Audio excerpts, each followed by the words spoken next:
As some of you guys know, these past few weeks we've been talking about the Grand Canyon, we talked about the National Forest, the Redwoods, we talked about Mount Rushmore, we talked about different monuments and different parks.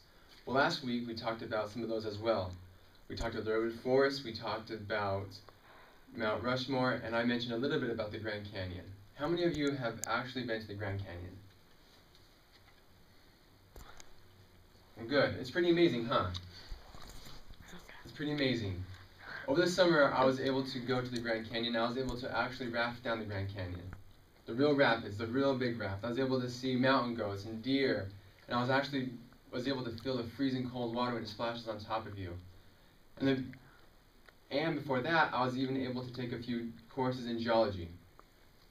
And geology is the study of the earth. And so I was actually able to study a few things about the Grand Canyon before actually going there. So I had an idea of what was going on.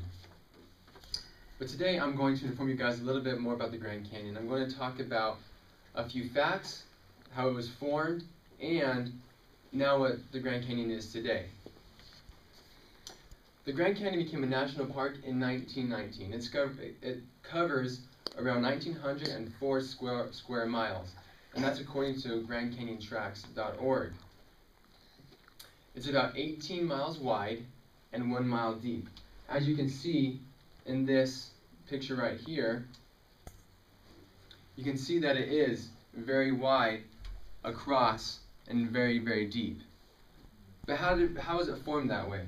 There are many theories on how the Grand Canyon was formed. Nobody actually knows, because there's so many different kinds of evidence and so many different factors that are at the Grand Canyon. But there is a theory that most people accept, and that's dealt with the Colorado River.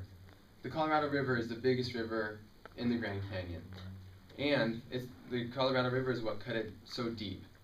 But other rivers and other streams are actually what carved the Grand Canyon. As you can see in this picture again, you can see that for how deep it is. You can see the Grand Canyon and the Colorado River. And then you can see the other canyons that are coming into the Grand Canyon, and those are formed by streams and rivers. So the Grand Canyon was not necessarily formed by one river. It was formed by a whole bunch of different rivers and a whole bunch of different streams. So now we have that amazing place. We have one of the most amazing places in the world. According to the National Park Service, the Grand Canyon is considered to be one of the 7 wonders of the world. And so that 7th wonder of the world, what do you think can happen there? There are many activities. So for example, I mentioned that I went rafting at one point. I went hiking. You can ride mules. You can have helicopter rides in there. And there's so much more you can do in the Grand Canyon. And according to the National Park Service, how many people visit the Grand Canyon every year? Who wants to take a guess? How many do you think? 400,000? That was close. 5 million people visit every single year. 5 million people. Even if it's just to stop and get out of the car, look down in the canyon, and drive off. They're still visiting the Grand Canyon. The Grand Canyon, to me, is one of the most amazing places in the world. And as I've talked to you guys today, we talked a little bit about how the Grand Canyon was formed. I've given you a few facts. I've given you some of the activities you're actually able to do there. I invite you guys to go home and actually read a little bit about more of the national parks, more about the national monuments that we have. The Grand Canyon, like I said, is considered one of the 7 wonders of the world.